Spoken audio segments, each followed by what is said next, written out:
বিজেপির এখনো পূর্ণাঙ্গ প্রার্থী তালিকা ঘোষণাই হয়নি। 294 আসনের মধ্যে 124টা তৃণমূল যে পচা আলু পচা সবজি ফেলে দিয়েছিল তাদের প্রার্থী করেছে বিজেপি। এখন বিজেপি বিভিন্ন জায়গায় খোঁজাখুঁজি করতেই পারে, আর কোথা থেকে কি পাওয়া যায় প্রার্থী না খুঁজে পেলে দিদির কাছে আসতেই পারে। চুঁচুড়ায় বিজেপি এখনো প্রার্থী না দেওয়ায় বিজেপিকে চরম হ্যাটা করলেন দেবাংশু ভট্টাচার্য। তার কটাক্ষ, প্রার্থী না পেলে দিদির দরজায় কড়া নাড়বে বিজেপি। স্বাভাবিকভাবেই একটা রাজনৈতিক দরজা শুরু হয়েছে। দুদফায় বিজেপির প্রার্থী তালিকা প্রকাশিত হলেও এখনো পর্যন্ত বেশ কিছু আসনে প্রার্থী ঘোষণা বাকি রেখেছে বিজেপি বা বাকি রয়ে গেছে। আর তার মধ্যে রয়েছে হুগলির চুঁচুড়া। আর এই কেন্দ্রে তৃণমূল এবারে প্রার্থী করেছে দেবাংশু ভট্টাচার্যকে। তৃণমূলের গোষ্ঠী কোন্দল সামাল দিতে তিনিও পুরোপুরি প্রচারে নামতে পারেননি এখনো পর্যন্ত।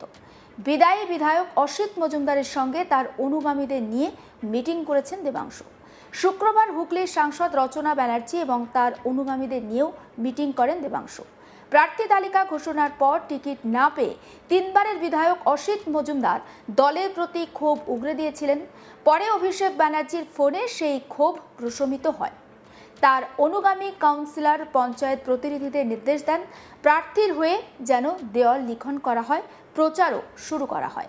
একইভাবে রচনা ব্যানার্জি এদিন তার দপ্তরের কর্মীদেরও সেই নির্দেশই দিয়েছেন। দেবাংশু ভট্টাচার্য সাংবাদিকদের মুখোমুখি হয়ে বলেন, 2021 সালের নির্বাচনে 294টার মধ্যে 124টা তৃণমূল যে পচা আলু পচা সবজি ফেলে দিয়েছিল তাদের প্রার্থী করেছিল বিজেপি। এখন বিজেপি বিভিন্ন জায়গায় খোঁজাখুঁজি করতেই পারে, আর কোথা থেকে কি পাওয়া যায় প্রার্থী না খুঁজে পেলে দিদির কাছে তারা আসতেই পারে। চুঁচুড়া থেকে কাউকে পাবে না, কালীঘাটে যেতে হবে দিদির কাছে প্রার্থী চাইতে। একবার শুনে নিন তৃণমূল প্রার্থী দেবাংশু ভট্টাচার্য ঠিক কি বলেছেন।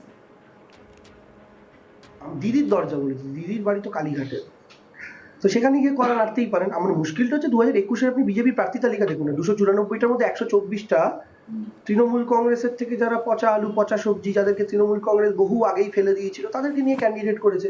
এখন বিজেপি বিভিন্ন জায়গায় খোঁজাখুঁজি করতেই পারে, আর কোথা থেকে কি পাওয়া যায়। নিজেরা প্রার্থী না খুঁজে পেলে দিদির কাছে আসতে পারে যে দিদি 2021-এ শুভেন্দুকে তোমার থেকে নিয়ে গেছিলাম, 2021-এর আগে তোমার থেকে আরো 5 জনকে নিয়ে গেছিলাম, তো স্বাভাবিকভাবে তুমি যদি কিছু হেল্প করতে পারো, যদি আশেপাশে পশ্চিমবঙ্গের বিভিন্ন জায়গা থেকে কিছু ক্যান্ডিডেট দিতে পারো, তো তিনি চাইতেই পারেন। চুঁচুড়ার থেকে তো কাউকে পাবেন না। এবারে হুগলি জেলার বেশিরভাগ ক্যান্ডিডেটই পুরনো তৃণমূল। একদম। এবং আমি আপনাদের এইটুকু বলছি, আপনি যে প্রশ্নটাকে ইঙ্গিত দিয়ে করতে চাইলেন, আমি বুঝেছি কোথায় মশলাটা খুঁজতে চাইছেন। আমি আপনাকে সেটাই বলছি যে কালীঘাটে যেতে হবে দিদির কাছে প্রার্থী চাইতে, চুঁচুড়া থেকে কাউকেই পাবেন না তিনি। বিজেপি আপনি বলছেন চুঁচুড়ার বিধায়ক মানভঞ্জন হয়েছে, পরশুদিন আপনার সঙ্গে কথা বলেছে, উনি এখনো বিধায়ক রয়েছেন। এই বিধায়ক থাকাকালীন যে সমস্ত স্কুলের পরিচালন সমিতি ছিল, কলেজের পরিচালন সমিতির উনি সদস্য ছিলেন, সব গতকাল রেজিগনেশন দিয়েছে। এটা কি রাগ নয়? দেখুন, আমি একটা কথা আপনাকে বলি, আপনি এটাকে রাগ হিসাবে দেখবেন না এটাকে প্রোটোকল হিসাবে দেখবেন, সেটা আপনার বিষয়। কারণ তিনি ওই পরিচালন সমিতিতে যদি বিধায়ক হিসাবে গিয়ে থাকেন, যেহেতু কোড অফ কন্ডাক্ট জারি হয়ে গেছে, অফিসিয়ালি তো তিনি সেই জায়গা থেকে পশ্চিমবঙ্গ মমতা ব্যানার্জি আর অফিসিয়ালি সেই জায়গাটা তিনি এখন অ্যাক্টিং চিফ মিনিস্টার, তো সেটা প্রত্যেক বিধায়কের ক্ষেত্রেই সত্য। তো স্বাভাবিকভাবে তিনি যদি সেই জায়গা থেকে সেই প্রোটোকল মেনটেন করে কিছু করে থাকেন, আপনি এটাকে রাগ হিসাবে দেখতে পারেন। তো আপনি কি হিসাবে দেখবেন আপনার এটা ব্যাপার। তবে আমার মনে হয় এরকম কোনো ব্যাপার নয়। আমি আবার বলছি, আমরা সবাই একসাথে আছি, সবাই একত্রিত আছি, আমরা লড়বো। আমরা চুঁচুড়া শুধু কেন, আমরা হুগলি লোকসভার আন্ডারে প্রত্যেকটা বিধানসভা জিতবো। আমরা হুগলি জেলার রাজনৈতিক জেলার যে 18টা বিধানসভা তার সবকটা জিতবো। পশ্চিমবঙ্গে 294টার মধ্যে আমরা 230-এর উপরে বিধানসভা জিতবো, এটা আমাদের কনফিডেন্স। দেবাংশু ভট্টাচার্যের বক্তব্য শুনলেন। এবার সাংসদ রচনা ব্যানার্জি, তিনি বলছেন আগের প্রার্থীকে যদি আমরা আবার আনতে চাই তাহলে তার ভালো ব্যবহার, মানুষের বিশ্বাস, আস্থা, ভালোবাসা প্রয়োজন। তারপর সেটাকে সার্ভে করে আইপ্যাক। এই জায়গায় যদি কেউ জয়ী হতে পারে তাহলে পুরনো প্রার্থী আবার রিপিট হয়, আর সেই জায়গাটাতেই দল সিদ্ধান্ত নেয়। দেবাংশু আমার থেকে পুরনো রাজনীতিবিদ, দিদি অভিষেক ব্যানার্জি ওকে পাঠিয়েছেন ওর ওপরে আস্থা আছে বলেই। একবার শুনে নিন রচনা ব্যানার্জি ঠিক কি বলছেন তার বক্তব্য। আমি একজন সাংসদ, আমার আলাদা করে প্রেস মিট করার দরকার ছিল, তাই জন্য আমি করেছি। সেই জন্যই আমি দেবাংশুর পাশে রয়েছি এবং আপনাদের সবাইকে ডেকেছি প্রোটোকল হিসেবে, যাদের যাদের প্রয়োজন টাকা তাদেরকে আমি ডেকেছি। ডাকতে গেলে তো অনেক মানুষকে ডাকতে হতো, কিন্তু সেটা আমরা পরে আমরা কর্মী সভা যখন করবো আমি সেটা আলোচনা করেছি দেবাংশুর সাথে, সেখানে সবাইকে ডাকা হবে, একজন মানুষ সেখানে বাদ যাবে না। কিন্তু এটা ভীষণ পার্সোনাল একটা ব্যাপার ছিল বলে আমরা জাস্ট কয়েকজন মিলে এসেছি। সামনে লোকসভায় আমাদের লোকসভায় আপনার হার ছিল, এই বিধানসভায়, এই বিধানসভায় কিভাবে আপনি জিতবেন আপনাদের চিন্তা ভাবনা রয়েছে, যেহেতু আপনি MP? দেখো, আমি একটা জিনিসে ভীষণ বিশ্বাস করি, প্রার্থী ঘোষণা করেন যদি সে নতুন প্রার্থী হয় তাহলে সে দিদি এবং আমাদের সুপ্রিমো দিদি এবং অভিষেক বন্দ্যোপাধ্যায় প্রার্থী ঠিক করেন যদি সে নতুন। আর যে এক্সিস্টিং প্রার্থীকে যদি আমরা আবার আনতে চাই তাহলে সেখানে তার গুডউইল, মানুষের বিশ্বাস, আস্থা, ভালোবাসা, তারপরে সেটাকে সার্ভে করে আইপ্যাক।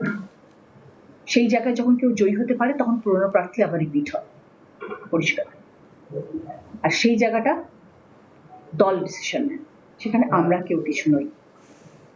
দেবাংশু অত্যন্ত পুরনো রাজনীতির মানুষ, ছাত্র যুবকরা রাজনীতির মানুষও, ওর উপর আমাদের ভরসা আছে। দিদি এবং অভিষেক তাকে পাঠিয়েছেন।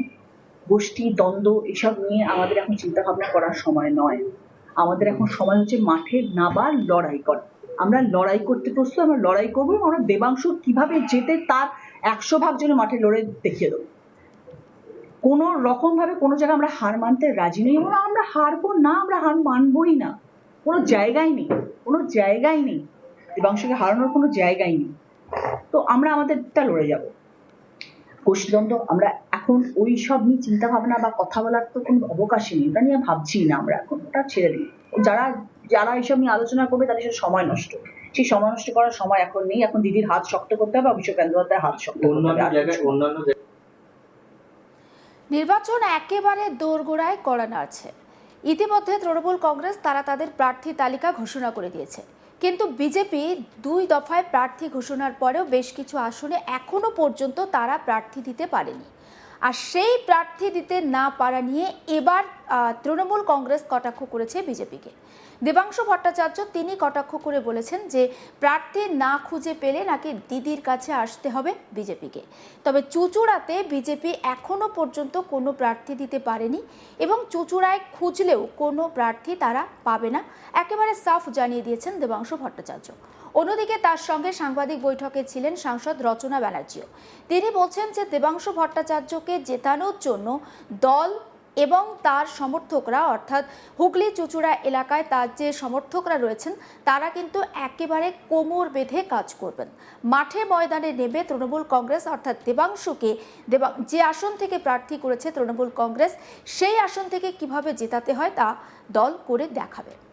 আপডেট দিতে থাকবো আপনাদের, নজর রাখুন আজ তাক বাংলায়, সাবস্ক্রাইব করতে ভুলবেন না।